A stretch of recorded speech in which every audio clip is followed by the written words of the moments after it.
what do we still have to do? Well,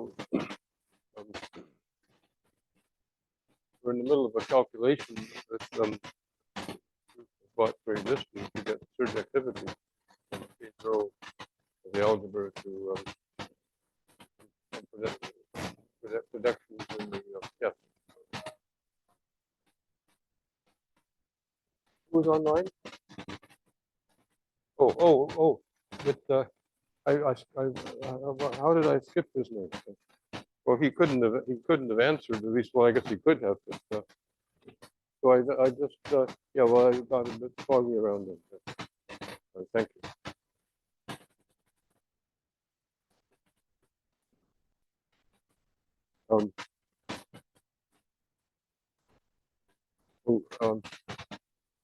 On Makeup Thursday, Makeup Tuesday, it's called Makeup Monday, but just because it's making up for. It's a little hard to understand. I mean, what's the difference between a Monday that's a legal holiday and a Sunday that's a legal holiday? I don't know. I suppose the answer is that there are more Sundays than there are Mondays legal holidays. And they figured that people, the administration figured it wouldn't go down very well having to make up Sundays. Okay, all right. So it's the same time, same place, but it's a different day. And that if anyone that wants can talk about spectral terms, for different approaches to the spectral term. One way is to use a high school, base it on a high school number about polynomials, high school level statement about ordinary polynomials. Ordinary polynomial. If an ordinary positive polynomial is positive on the whole line, then it's a sum of squares. Okay. Well, if it's just positive on the interval, like 0 to 1, then x would just x itself would be such a polynomial, right? So it's not a sum of squares. It's essentially but the only thing that can go wrong is either it's a sum of squares times x, or a sum of squares times 1 minus x, or just the sum of squares, period. But that's included. If you add x and 1 minus x, you get 1. Okay, so you just look at the I got you already. Good.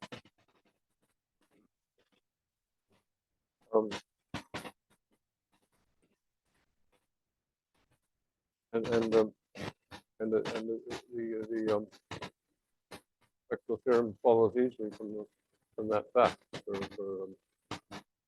polynomials that are positive on an interval, a finite interval. So you take a finite interval, include it from the norm from minus the norm of the operator plus the norm of the operator, and you prove that if a polynomial is positive there, then you get a positive operator, positive self-adjoint operator when you plug it into the polynomial. You're given self-adjoint operator. That's equivalent to saying that if your operator has norm most 1, then you plug it into the polynomial, and the norm of the polynomial is the most the sup of the polynomial, the sup of the absolute value of the polynomial on the interval we talked about, minus the norm of the operator plus the norm of the operator. As well, this is one. I said before. Okay, but then once you have this inequality, then you're finished, because polynomials are small, and it's still small when you plug in the operator. There's a Cauchy sequence of polynomials, a Cauchy sequence of operators, so it converges. Well, if you're in the Cauchy sequence of polynomials, can be chosen to converge to any continuous function on the interval you're talking about. And that's the spectral theorem. That's one formulation of the spectral theorem. There's a whole workism from continuous functions on the interval in question to self-adjoint operators on polynomials agreed with plugging in. Continuous in the sup norm of the continuous function. Then that was for self-adjoint operators on a Hilbert space, for self-adjoint elements of the future algebra. Just like my girlfriend and nine mark. There's also a girlfriend nine mark proof, by the way.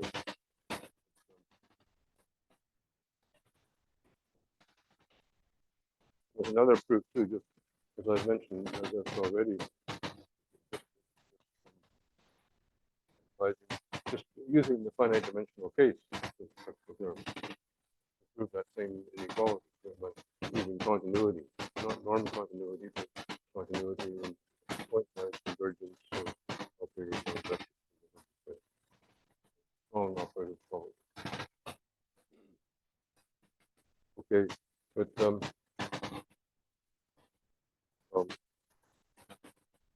that's one thing that we talk about. What we always talk about.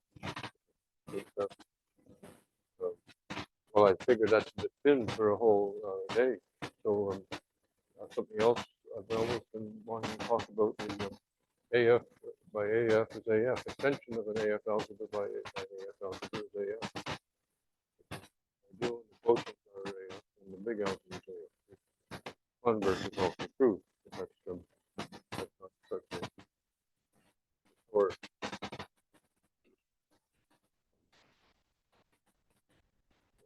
maybe you have to work a bit to prove that you have an AF algebra, then the ideal, suppose two-sided ideal is AF. AF means limit of finite dimensional sequence, increasing sequence of finite dimensional algebra. Isomorphic finite direct sums of matrix algebra. And then take the closure of the union, actually, AF algebra. Well, by the way, in the proof that the extension algebra is AF, an element comes in which is a lot like proving that an ideal of an AF algebra is AF. You have to prove that what's called a hereditary subalgebra of an AF algebra is AF. Well, an ideal, a closed two-sided ideal is a special case of a hereditary subsequence. Cutting down by a projection. The projection A is the algebra and P is the projection. You look at PAP, that's a subalgebra. It's supposed it's a sub-future algebra. And it's also AF. Well, that's easy. But using that, you have to also prove that it's a closure of an increasing sequence of such subalgebra. So that's not the definition. That's what you end up proving that hereditary subalgebra looks like. It's the closure of an increasing sequence of PAP, different P's. But if you want the definition of a hereditary subalgebra, you cut it down by a non-projection. If H is a positive element, you look at HAH. Okay, that's an algebra. It's not closed in general, but you take the closure, and that's a hereditary subalgebra. Well, the word hereditary can be interpreted. It means it refers to the order structure of silver-joined elements, and that's another way of defining a hereditary subalgebra.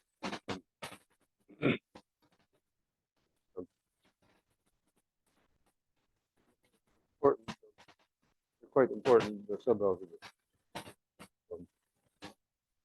So if the algebra is commutative, then a hereditary subalgebra is an ideal. Okay, and that's a good exercise. But if it's HAH, then the H goes to one side, called as H squared, right? So it's already an ideal. Before you take the closure, it would be an ideal after the closure.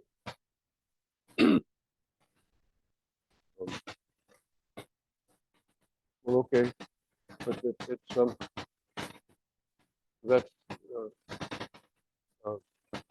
one. But the major part of the proof is actually proof that if you have a quotient, if you have a sister algebra and an ideal which is AF, and you look at the quotient, you have a projection on the quotient, but it comes from a projection upstairs. And the big algebra doesn't have to be AF for that to be true, as long as the ideal is. Or the quotient doesn't have to be AF for that to be true. But in the other extreme, you can always reduce to the case if the quotient is just the complex numbers, or rather direct sum of two copies of the complex numbers, and then to prove it, then then that's what happens automatically in the unital case if you're looking at a single projection, which is not the unit in the code. Then, well, so the point I'm trying to make is that even in this special case, very special case, the strategy is rather strategy to lift the projection. Either one of the quotient is C plus C, and you can lift either one of the projections. Why am I saying that? Because that's sort of silly, right? Sounds kind of silly. If I just say you lift one of them, then I don't have to say either one or the other. So why am I saying that you can lift either one or the other? Anyone want to? Okay, but this is actually really underlies the strategy of the whole proof. Okay, it's really kind of.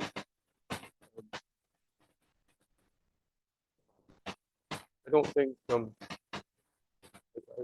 don't think flabbergast is very common as a verb. You say someone is flabbergasted, but I don't think flabbergasting. Anyway, this is flabbergasting. Okay, because the strategy is you look at C plus C and you say you pick one of the two copies of C, and you say you're going to lift this. And you lift it, but only after in a matrix algebra, so that's projection, okay? Only after in a matrix algebra adding a whole lot of copies of the unit, okay? In a matrix algebra, you can lift that. But then if you look at that, what's the complement of that? So you have the original algebra, which is the sum of two, the unit is the sum of two projections. But then the problem of that, you have a whole lot of copies of the unit. So filling it up, you have the upper left-hand corner unit, the sum of the two projections. Then you have the one everywhere else, okay? So what's the complement of that? Well, that's the other projection, right, in the original algebra. Okay. But the point is that that if you try to lift if you try to lift the first projection, you don't get that lifted. You get that plus a whole lot of other stuff is lifted. But the sum of but if you that's inside the unit of the big matrix algebra. But if you can lift all those, you can lift that, and you can lift the unit, then you can lift the complement, which is the wrong projection. That's how the proof goes. You silly, naively find that you've done all the work, you've lifted the wrong projection. Okay, that's how it goes. And it's fun. It's related to the course that you bought periodicity, which we should maybe just review, complete the work for some of the work we were discussing. Okay. We had a matrix. We had the projection. Sorry, the path of we started. We're proving surjectivity. So the domain consists of the K0 group coming from projection, maybe a matrix algebra, and or idempotence. You have to solve it. You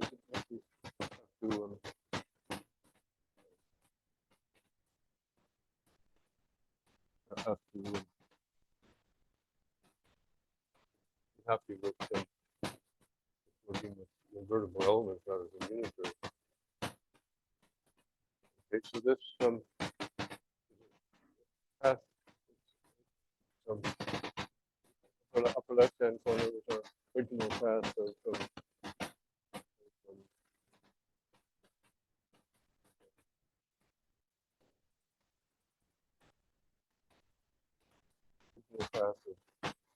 original path of invertible elements equal to 1 at 1. Funny, the two circles look the same.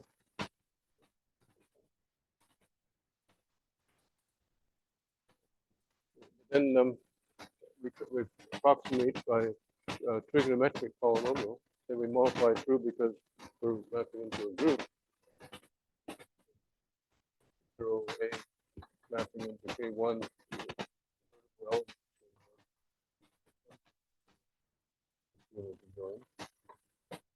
but that's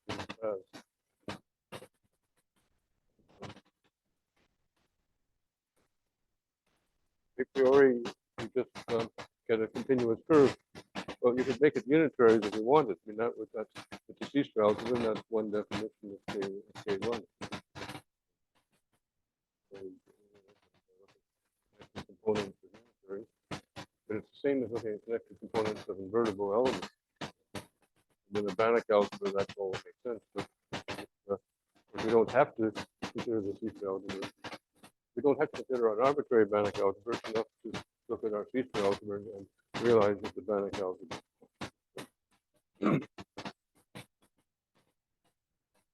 Okay, but because the whole domain is a group, we have something we should know is in the image, which the map takes idempotent into Z times the idempotent, roughly speaking. So that was allowed to be invertible. Okay. So this is a unitary, but use this idempotent with the invertible. And, we have our passive invertible, which is a trigonometric polynomial. They're all polynomials. Powers of both Z and Z. You can multiply by one of these map into Z, right? This map into Z. And the, what is the map? Oh, P is 1. P is 1 and maps into just Z. So you can multiply it by Z. Get rid of the negative powers. So you get a bona fide polynomial. And so it has a degree. Okay. A0 plus A1 Z plus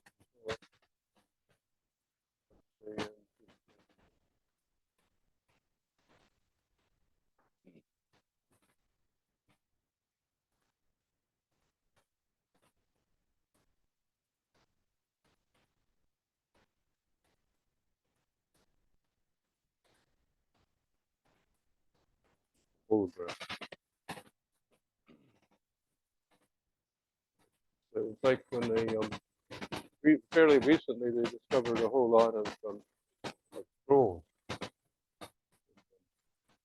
People read about that. The trouble is they were they're preserved because they were caught in a volcano. But not only are they preserved, if you touch them, they fall apart. So it's quite frustrating to read. So, okay, but they figured out how to read it, right?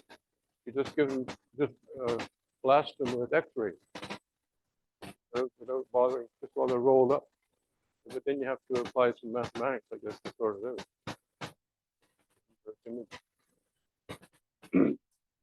Maybe they don't use X-rays. Maybe they use what used to be called nuclear magnetic resonance.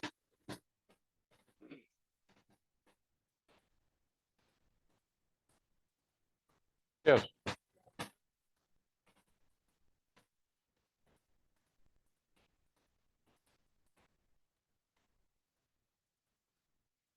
Okay. But this is already, something like this has already been done almost 100 years ago now. Well, 70 years ago. What am I referring to?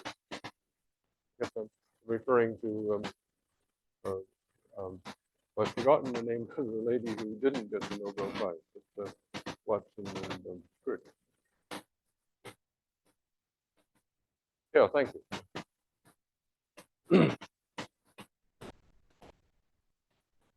But apparently she's the one that did the work with the X-ray.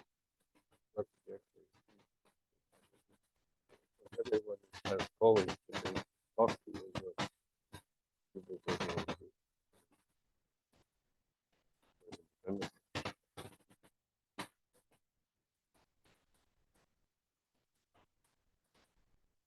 That's the second lady I mentioned who didn't get the Nobel Prize. The first one was Lisa Meitner.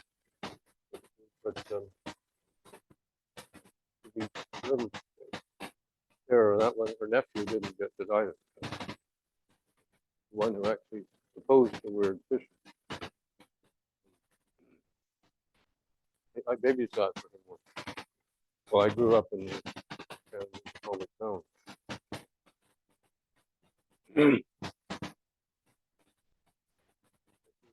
You know, that was the cushiest babysitting job I ever had. Even if in those days the salary wasn't that great, they opened the fridge and said that you can have, you might like to have this or this or this or this, okay? And then they showed me the bedrooms where the children were. But then they said, you might like to lie down here or have a nap. Okay. And then when the Otto Frisch drove me home, he gave me a tip. It was after his wife had already paid me. Okay.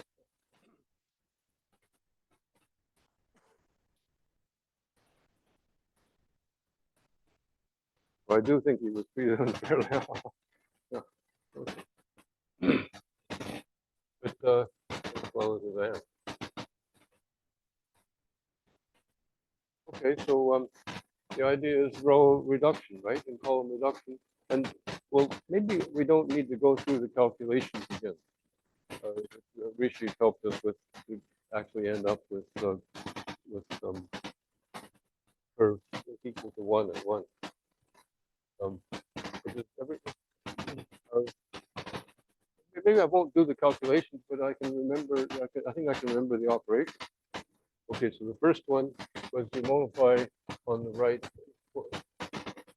Both row and column operations, both row and column operations can be done by multiplying on either side. But let's solve it. This is the question of whether you can make this transpose. To work out to find the material. Okay, if you look at 1, 1, 0, n.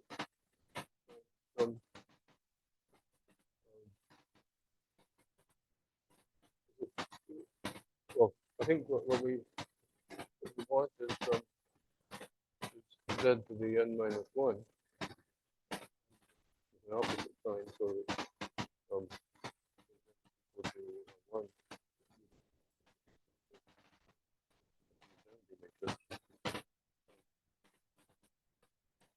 So we preserve the property. As long as it were like a scalar entry, that would be fine. Okay, but that's the first thing you do. And then the next thing you do is you multiply by just z minus 1.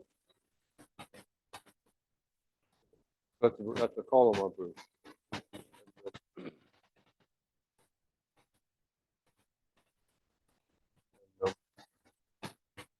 And that it turns out that you get polynomials in z in 3 places, everywhere except the bottom right.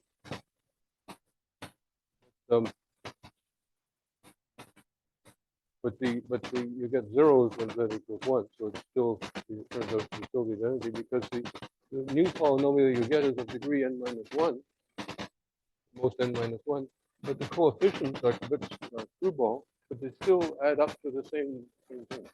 Okay, so that's how it works. So that's you end up with a polynomial. Since it's linear, that means just a0 plus a1z. The sum of a0 and a1 is still 1. We could always preserve that. 1 in some basis algebra. Then we can write it as az plus 1 minus a. Or 1 minus a. Z plus 1 minus a. Writing in this form to compare it with the pz plus rapidly adjusting it. Pz plus p. And except the only thing is the a may not be a p. Okay. So what's distinctive about a p in a Banach algebra? What's distinctive about an idempotent element? Now we're doing Banach algebra. Okay. The spectrum is, but it's yes, it's going. yeah, or some subset, So spectrum is always non-empty in a Banach algebra, but um,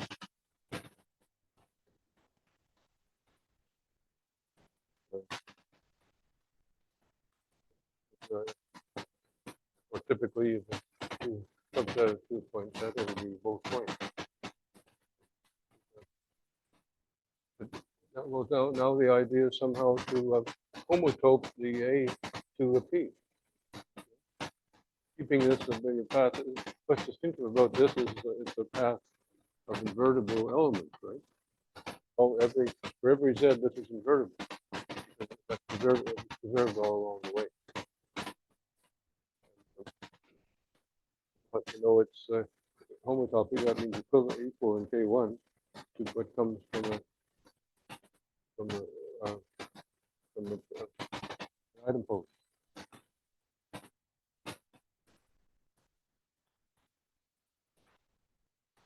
And there are two questions: how do we get the item potent, and how do we get that A is homotopic to Q? Well, the,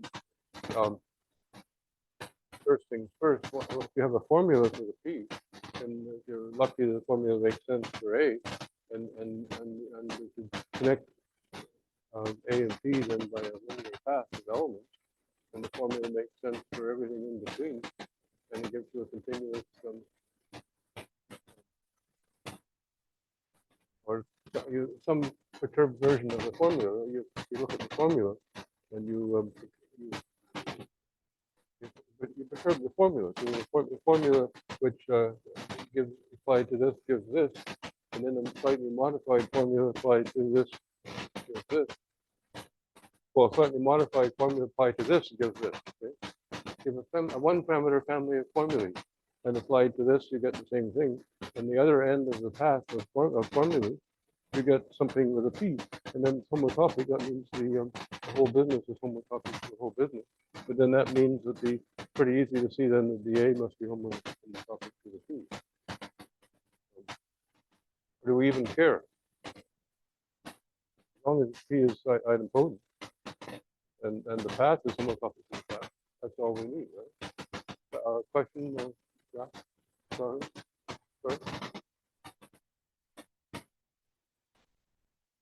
Well, the formula, it depends on the formula, right? If the formula is depends on a parameter, and then always the formula evaluated an element in the Banach algebra gives you something in the Banach algebra. By the way, is it a formula which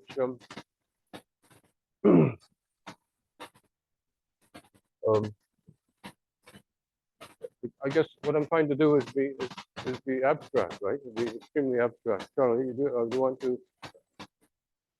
Well, yeah, well, we're have a. Oh, is it a related question? Okay. Yeah. Well, we're circling around. This is an attempt at a fun, right? We're circling around a serious argument. Okay. And trying to come up with it, what it is. Oh, the A is the old A1 after we did the row and column up. And we got and we did it many times to get rid of all the higher order terms, higher degree terms.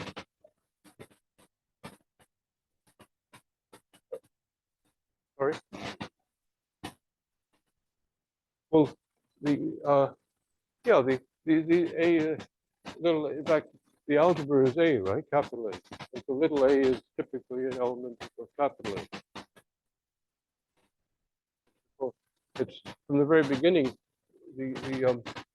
well, I left out how we didn't discuss how you get this arbitrary curve of invertible elements can be approximated by a Laurent trigonometric polynomial with coefficients in the algebra. Right?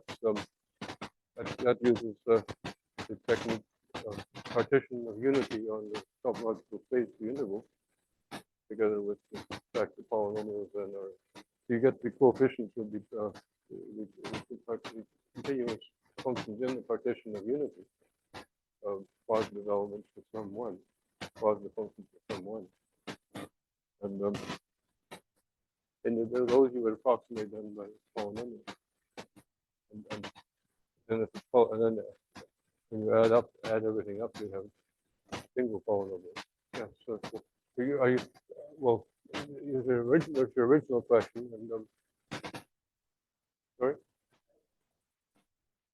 Okay, well, let's take that first. It might be shorter.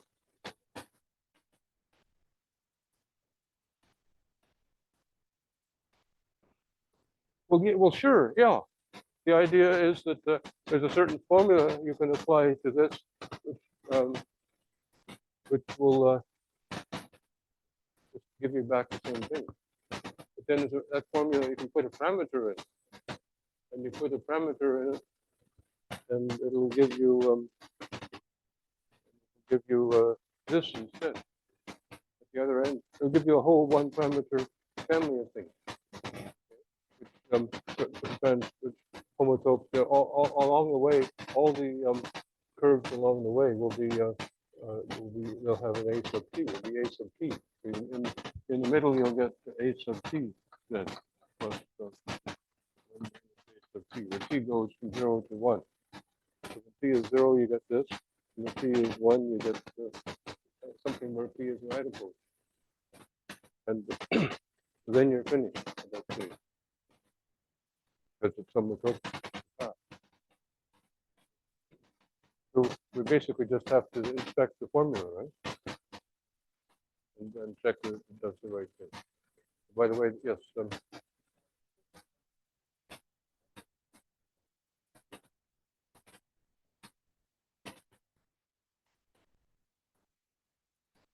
Well, yeah, right. The K1 is Riemann the homotopy. Well, it's true for K0 too in the Banach algebra, but we're basically interested. That would come in for injectivity. For surjectivity, we just want to get the homotopy things in the path.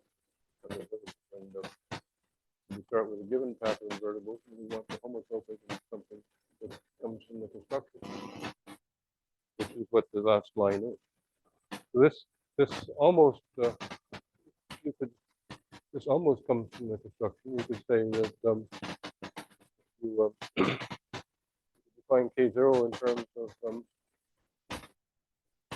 elements like this. You define it in terms of elements of the Banach algebra, the spectrum equal to 0 or 1, or a subset, or 0 and 1. Okay, I'll bet you maybe you could define K0 that way, and then you equivalent to the Wahl homotopy. Then you prove that it's homotopic to item pose. So this is sort of mopping. One expression for what we do at the end is you could say that the idiom is that after this row and column reduction, after this linear algebra, everything is now finished except for the mopping up. This is part of the mopping up.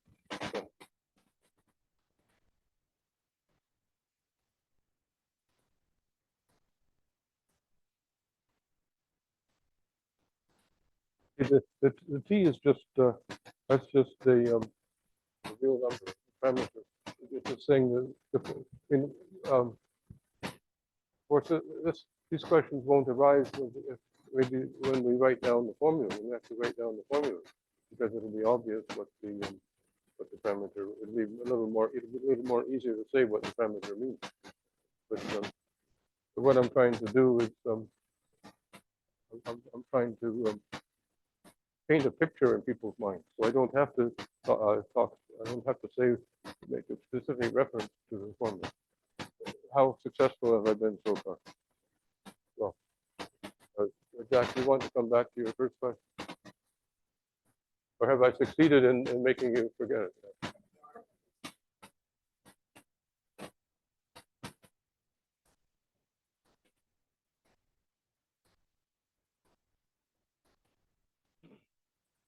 Well, you're asking me to spill the beans.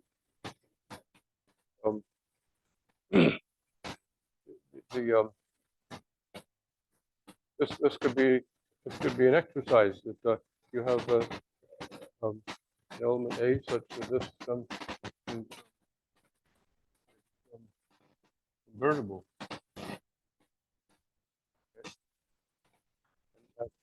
That's the same as saying that for every value of z, it's convertible. For z, of course,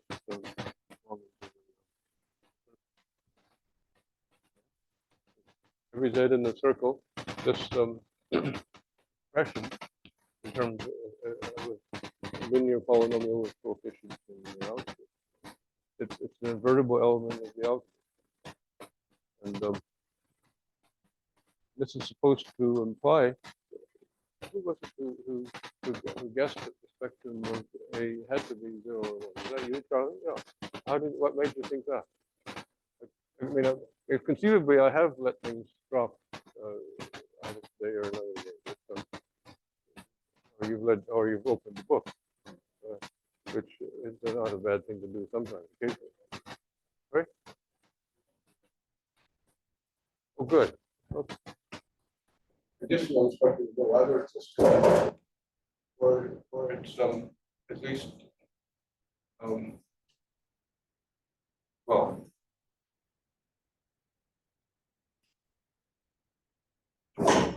So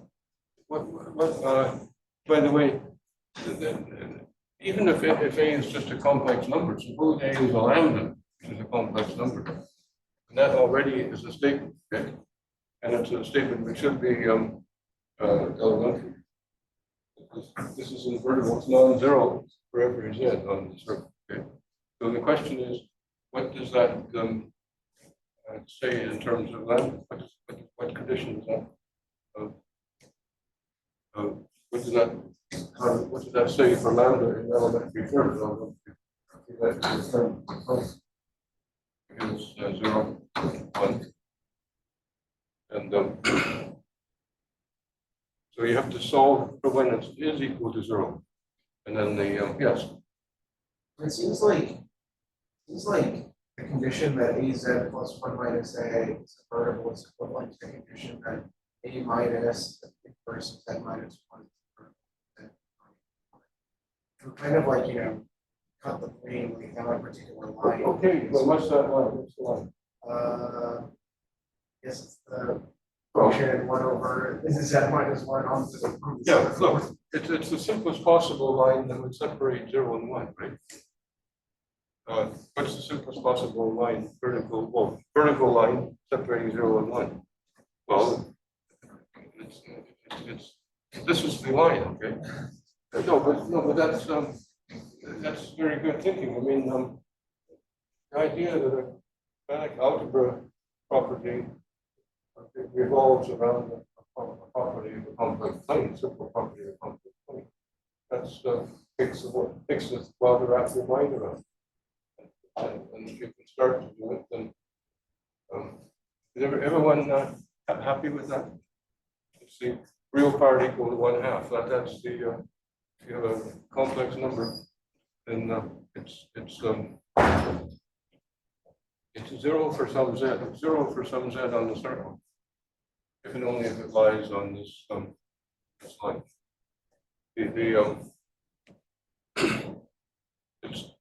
In terms of complex arithmetic, it says that the lambda lies on the bisector, the right bisector of the interval 0, 1.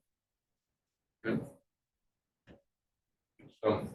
It's almost like the calculation in George Galopp's children's book 1, 2, 3, Infinity, where there's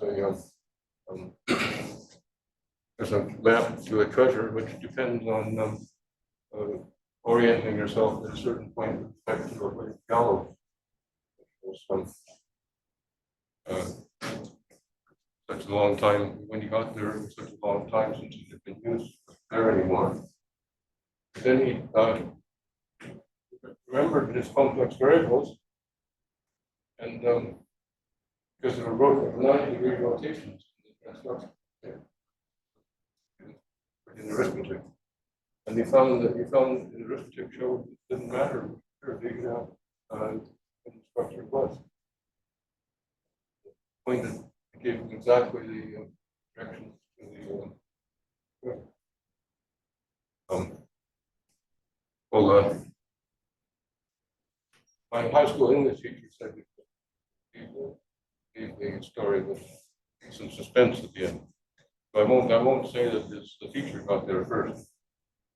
The math teacher. It was what I told was the story of a court jester. I got this from somewhere, but then so they had a copy of the ending too, of course. So the court jester who had made one joke too much. I hope it doesn't apply to me.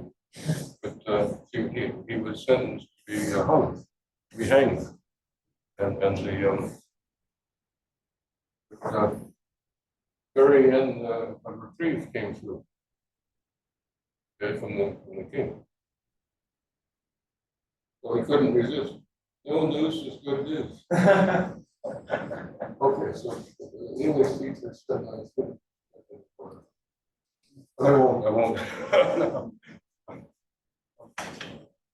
Anyway, so let's follow the same advice and leave a little suspense. But what the formula is, that when you apply it to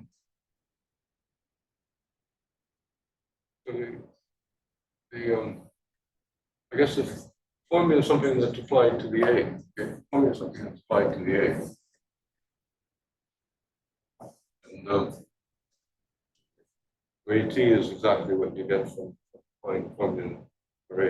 And when T is 0, you just get A. And when T is equal to 1, you get the nidempotent. Because the formula involves a homomorphism from holomorphic functions. Now I'm letting the cat out. The formula involves a holomorphic function, which can be the identity map on the whole complex plane. So it'll take A into itself. When you shrink it down, then at the end, it's a function that's on the left-hand side of this thing, vertical line is 0, and on the right-hand side is 1.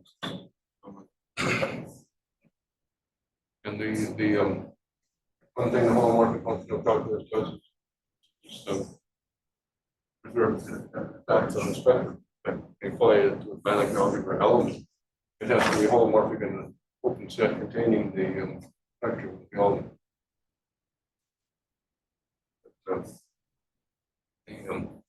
The holomorphic, let's see, if they take a fixed open set containing the spectrum, if the functions are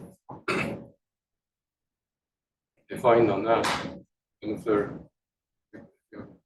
continuous family, if you have a converging family of them, when every family converges uniformly on every compact subset, I guess it should. Where's the compact thing? So you have a compact set, which is the spectrum. Then you have an open set containing it. Then you look at the compact set containing the spectrum. Any compact set contains the open set. You have a bunch of holomorphic functions A to T, which converge on every compact set. Converge uniformly on every compact subset containing this subset. And then H that applies to HT A converges to H of A.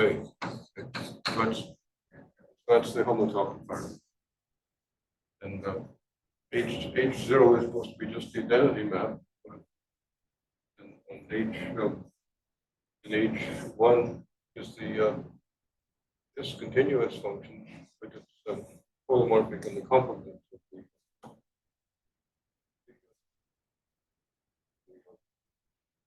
line, which is contained in which is disjoint from the spectrum. Spectrum of A will be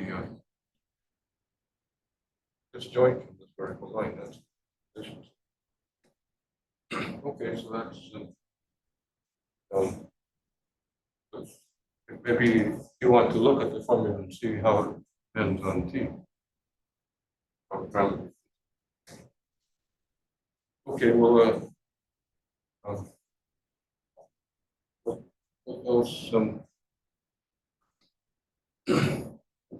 Well, let's say for the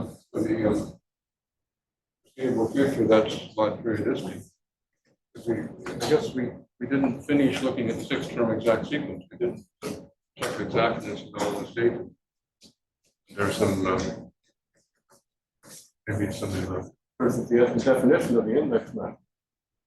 In fact, it's not that hard to say. It's just, suppose you have the vertical element of the quotient. Panic algebra by close to ideal. What you do is you fill in this to a let's say it's unitary in the C-stroke, that's the language, and it lifts to a partial isometry. Not in the original algebra necessarily, sometimes does, but after you pass the matrix. Then your invertible element quotient, that's in K1 of the quotient, you want to get something in K0 of the ideal. Or you have a partial isometry in the extension algebra, that's like having in B of H, that's like having an isometry in B of H. So the kernel and co-kernel are finite dimensional, that's movement. Which is expressed in terms of element, difference of elements in the K0 of the ideal.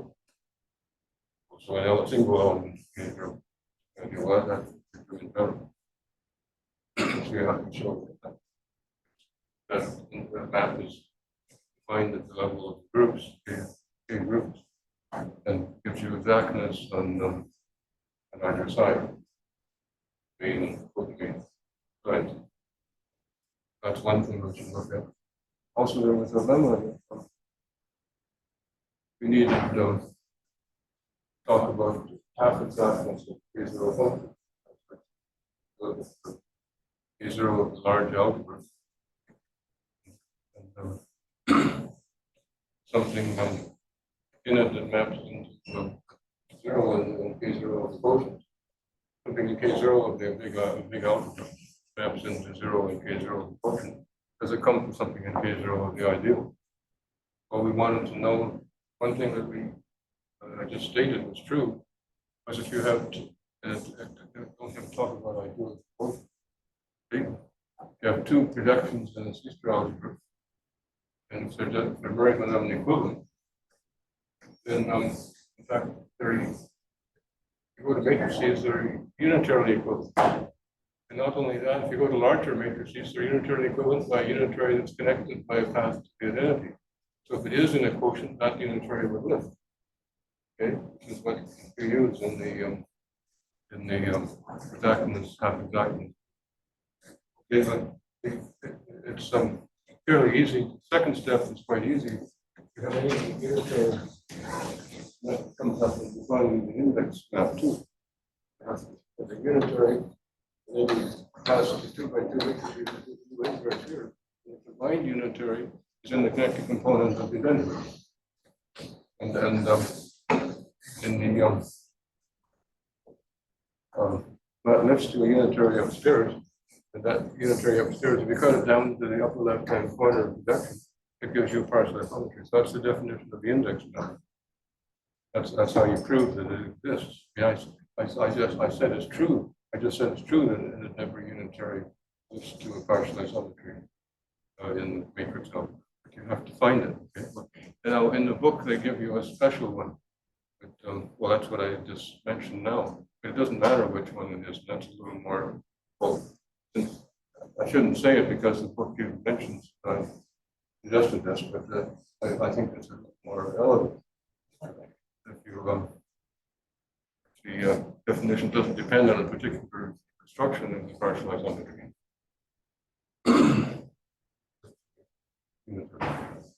Well, okay, but what's the first step? If you have, this is a very elementary step now, nothing to do with C-star, stated language. If two projections are equivalent, then they're unitarily equivalent in the 2 by 2 matrix algebra. Well, the 2 steps. The first step is two projections that are orthogonal and equivalent, and they're unitarily equivalent in the same algebra. Because you get partial symmetry one way, then the other way, take the adjoint, and if you add it, that's unitary in the sum of the 2 projections. Or thought makes sense because they're orthogonal. Then you just take the identity on the orthogonal function. So that's how you get the 2 orthogonal projections are unitarily equivalent. They're equivalent.